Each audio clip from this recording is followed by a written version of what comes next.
Muy buenos días a todos, profesor y compañeros. Mi nombre es José Muñoz y hoy hablaré sobre uno de los pilares legales de la restauración, como lo son las obligaciones mercantiles.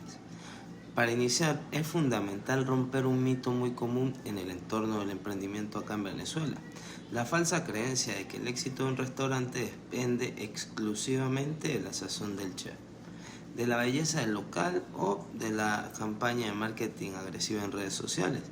Si bien estos factores suman, la cruda realidad del ecosistema empresarial venezolano nos demuestra que los cimientos reales e invisibles de cualquier organización económica son sus bases legales y su pulcritud tributaria.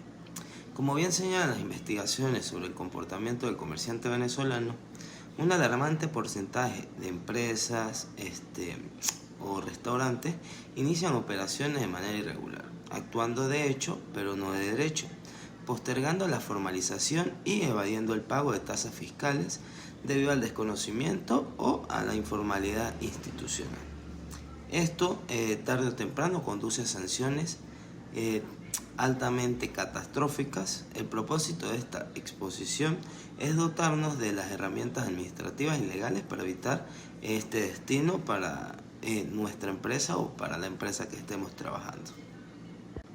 Entremos en materia jurídica. Toda actividad comercial en la República Bolivariana de Venezuela se desprende de una norma suprema por excelencia: la Constitución. Específicamente, el artículo 112 de nuestra Carta Magna consagra el derecho a la libertad económica, estableciendo que todas las personas pueden dedicarse libremente a la actividad lucrativa de su preferencia, sin más limitaciones que las previstas en la Constitución y las leyes por razones de desarrollo humano, seguridad, sanidad u otro interés social. ¿Qué significa esto para nosotros como administradores en el área de la gastronomía? Significa que el Estado nos otorga el derecho de abrir un restaurante, un café, un servicio de catering, pero bajo la estricta condición de someternos al ordenamiento jurídico nacional. Esta libertad económica no es un cheque en blanco, está directamente condicionada por el Código de Comercio, el Código Orgánico Tributario y la Ley Orgánica del Trabajo, las leyes de impuestos y las normativas de salud pública. Por ende, asumir la gestión de un negocio gastronómico implica, de forma obligatoria y responsable, el respeto absoluto hacia normativas que afectan directamente la estructura y la continuidad de dicha organización. Cuando un emprendedor gastronómico decide materializar su idea, la primera gran encrucijada administrativamente es definir su personalidad jurídica. El ordenamiento jurídico venezolano nos ofrece principalmente dos caminos bien diferenciados: la persona natural bajo la figura de firma personal o firma unipersonal, y las sociedades mercantiles, donde la soberana por excelencia en nuestro contexto es la compañía anónima. Analicemos esto con criterio gerencial. La firma personal es una opción que muchos eligen por una aparente simplicidad operativa y muchos menos costos iniciales de registro. Sin embargo, representa un peligro patrimonial enorme. En una firma personal no existe separación entre los bienes del individuo y los bienes del negocio. El comerciante responde con todo su patrimonio personal, su casa, sus vehículos, sus empresas, sus cuentas de ahorro, ante cualquier demanda laboral, deuda con proveedores o sanción fiscal. En cambio, al construir una sociedad mercantil como la compañía anónima, damos vida a una persona jurídica completamente nueva y distinta a los socios que la integran. Esta figura posee su propio nombre, su propio domicilio, su propio registro de información fiscal o RIF y, lo más importante, su propio patrimonio separado.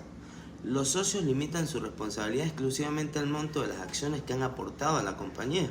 En el sector gastronómico, donde los riesgos operativos son muy latentes, desde un accidente en la cocina con un empleado o una intoxicación alimentaria, la constitución de una compañía anónima no es opcional.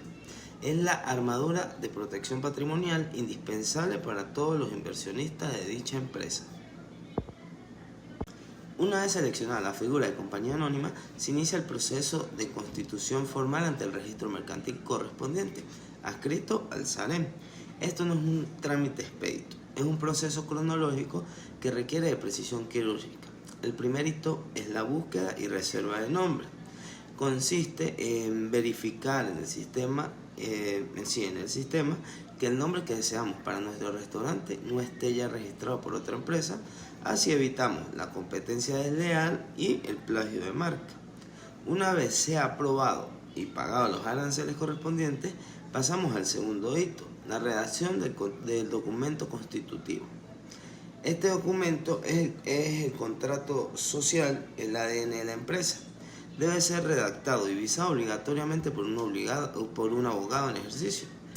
Y en él se deben plasmar con mucha claridad aspectos como el objeto de la empresa, o sea, a qué actividad nos vamos a dedicar, ya sea restaurante, bar, cafetería, restobar, bistrobar, etc.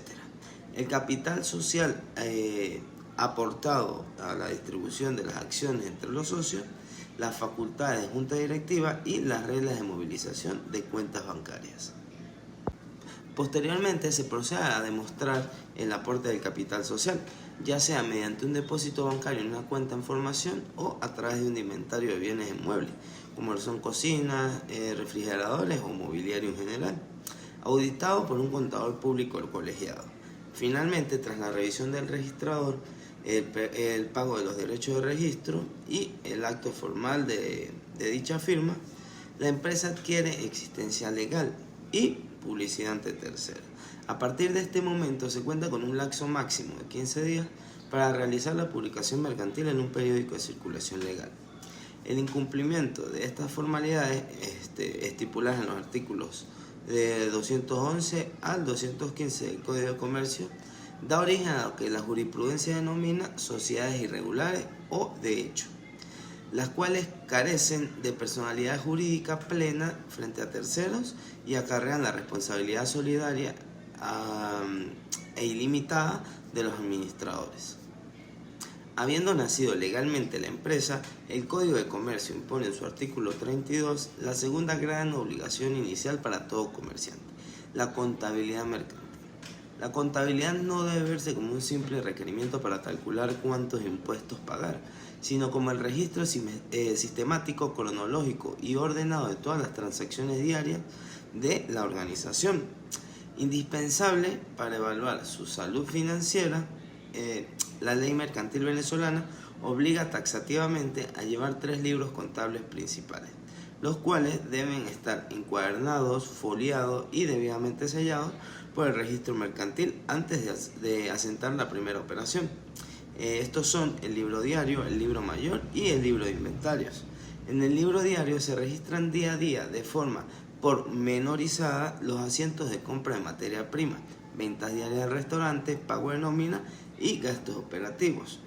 El libro mayor se alimenta del diario, agrupando los movimientos en cuentas específicas para conocer los saldos en tiempo real.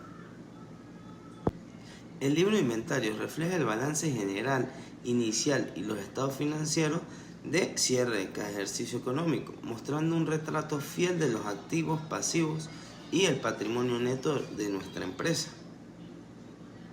Es imperativo resaltar que según el artículo 32 y el artículo 38 del Código de Comercio, estos libros deben ser llevados obligatoriamente en idioma castellano y bajo la moneda de curso legal nacional. Adicionalmente, el artículo 44 obliga al comerciante a conservar estos libros y todos sus comprobantes y facturas por un lapso mínimo de 10 años, contando a partir del último asiento de cada libro. Pero el orden contable no es suficiente para las sociedades mercantiles. El artículo 260 del Código de Comercio exige además la tenencia y actualización de los libros corporativos u obligatorios especiales. Estos libros regulan las relaciones internas de los socios y las juntas directivas. Estos son el libro de accionistas, el libro de actas de asamblea y el libro de actas de la junta de administradores. En el libro de accionistas se va a registrar el nombre, domicilio y nacionalidad de cada socio, la cantidad de acciones que posee, los pagos efectuados por ellas y las ventas o cesiones de cada acción. Si una venta de acciones no se inscribe en este libro, no es válida ante la sociedad ni ante terceros. En el libro de actas de asamblea se asientan todas las deliberaciones y decisiones tomadas en reuniones ordinarias, como la aprobación de los estados financieros anuales o el nombramiento de la junta directiva y extraordinarias, como aumentos de capital o cambios de domicilio. En el dinámico sector de los restaurantes, donde los márgenes de ganancia fluctúan y las decisiones de reinversión de capital para remodelaciones, expansiones o modificaciones son muy frecuentes, mantener estos libros corporativos al día es vital para evitar conflictos legales internos y así asegurar la transparencia corporativa ante inversionistas o entidades financieras que soliciten créditos. Pasemos ahora al análisis de obligaciones sobrevenidas. Sobrevenidas de carácter fiscal controladas por el Servicio Nacional Integrado de Administración Aduanera y Tributaria, que en este caso es el SENIAT. Un administrador de empresas de primer nivel debe saber diferenciar con claridad meridiana los dos grandes pilares tributarios nacionales, el impuesto sobre la renta, que es el ISLR, y el impuesto al valor agregado, que es el IVA. El impuesto sobre la renta, el ISLR, es un tributo de carácter directo. Decimos que es directo porque grava directamente la capacidad económica de la empresa, aplicando una tarifa progresiva sobre la utilidad neta global obtenida por la organización jurídica durante su ejercicio fiscal, el cual generalmente coincide con el año civil. En palabras sencillas, el ISLR se calcula sobre lo que el restaurante realmente ganó después de restar todas las ventas de costo de producción, ya sea ingredientes, licores o insumos, y los gastos operativos como son los sueldos, el alquiler, servicios públicos, etc. Su declaración y pago es de periodicidad anual, debido a que toca presentar los primeros 3 meses posteriores al cierre del ejercicio fiscal. Para las empresas del sector gastronómico, una planificación fiscal lícita y oportuna de este ISLR permite deducir correctamente los gastos permitidos por la ley, evitando pagar de más sin incurrir en evasión fiscal. Paralelo a esto, nos encontramos con el impuesto al valor agregado. A diferencia del ISLR, el IVA es un tributo de naturaleza indirecta. Decimos que es indirecto porque no grava la riqueza de la empresa, sino que grava el consumo de los bienes y servicios por parte de nuestro consumidor final. En nuestro negocio, cada vez que un cliente consume un plato de comida o una bebida en el establecimiento, se le añade a su factura una alícuota general de IVA, que actualmente está en el 16% de la factura. El rol del restaurante en el IVA no es el de un contribuyente que sufre el gasto, sino el de un agente de retención y recaudación del Estado. Nosotros cobramos ese 16% al cliente final, le restamos el IVA que nosotros mismos pagamos a nuestros proveedores al comprar insumos, y la diferencia neta debemos enterarla, es decir, pagarla ante el SENIAT. La periodicidad de este impuesto es de carácter mensual o quincenal, dependiendo de si la empresa ha sido calificada por la administración pública como un contribuyente especial. El error más grave e infantil que cometen muchos gerentes gastronómicos es mezclar los fondos recaudados del IVA con el flujo de caja operativo. Ese dinero no le pertenece a la empresa, pertenece al Fisco Nacional, y retrasarse en su declaración acarrea la clausura inmediata del local y multas severas calculadas en base al Código Orgánico Tributario. En pleno año 2026, la administración de un restaurante no puede llevarse en un cuaderno de notas. La ley exige una sistematización y la implementación de software administrativos homologados y autorizados por el SENIAT. Esto no responde únicamente a un deseo de optimización de inventarios o control de comanda, responde a una obligación legal de facturación. El Código Orgánico Tributario y las providencias administrativas del SENIAT obligan a los comercios que expeden alimentos y bebidas a utilizar máquinas fiscales con dispositivos de transmisión de datos en tiempo real. El software administrativo de gestión del restaurante como FromRest, Saint o sistemas POS deben estar perfectamente integrados y comunicados con la memoria fiscal de la impresora.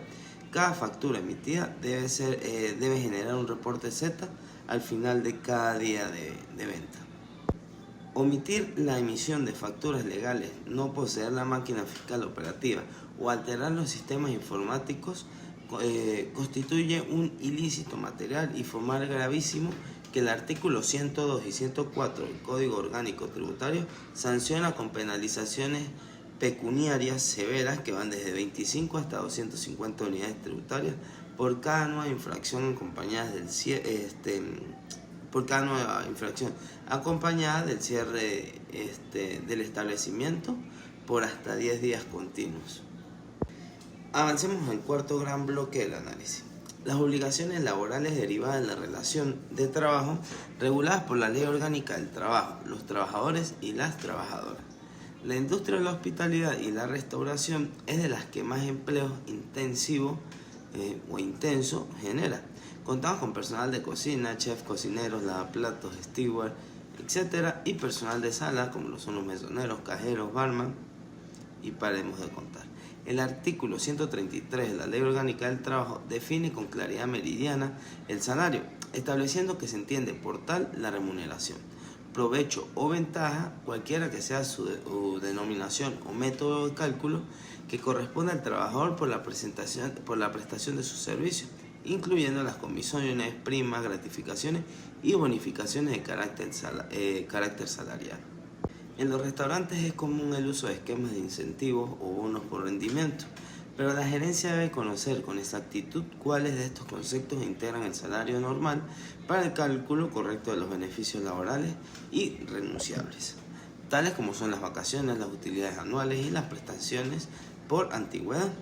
Asimismo, la empresa debe cumplir rigurosamente con las retenciones legales obligatorias en cada nómina quincenal o mensual.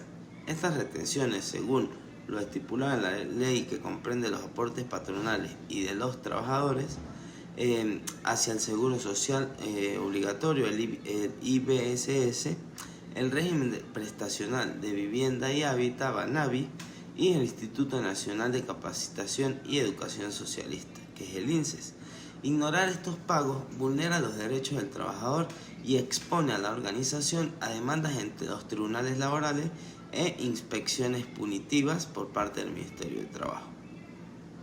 Finalmente, para los negocios dedicados de forma exclusiva al sector alimentario, existe un apellido ineludible: la normativa sanitaria y municipal. No podemos operar un restaurante sin antes obtener la debida conformidad de uso del suelo otorgada por la alcaldía, el permiso de habitabilidad del cuerpo de bomberos y, de forma vital, el permiso sanitario de nuestro establecimiento emitido por el Ministerio de Salud Pública.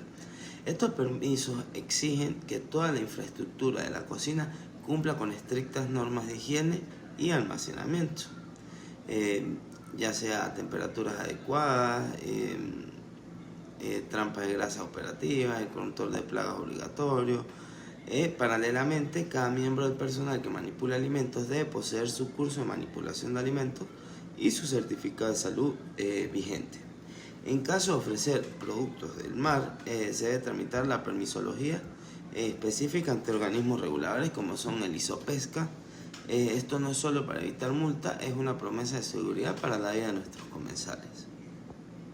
Para concluir esta presentación, quiero invitarlos a reflexionar como futuros administradores y gerentes de organizaciones el cumplimiento de la normativa legal y tributaria que afecta a nuestra empresa gastronómica. No debe ser visto jamás como un obstáculo burocrático, ni mucho menos como un gasto molesto que merma las ganancias. Por el contrario, la regularización legal o la foliatura oportuna de nuestros libros, la declaración transparente del IVA y SLR, el respeto de los derechos laborales de los trabajadores, constituyen una inversión estratégica en la sostenibilidad, la reputación y la paz jurídica de la empresa. Un restaurante financieramente exitoso pero legalmente frágil es un castillo de naipes que puede derrumbarse ante la primera fiscalización de cualquiera de estos entes. La gastronomía es el arte de combinar sabores, pero la administración gastronómica es la ciencia de operar bajo el marco de la ley y con una profunda responsabilidad ética hacia la sociedad. Muchísimas gracias.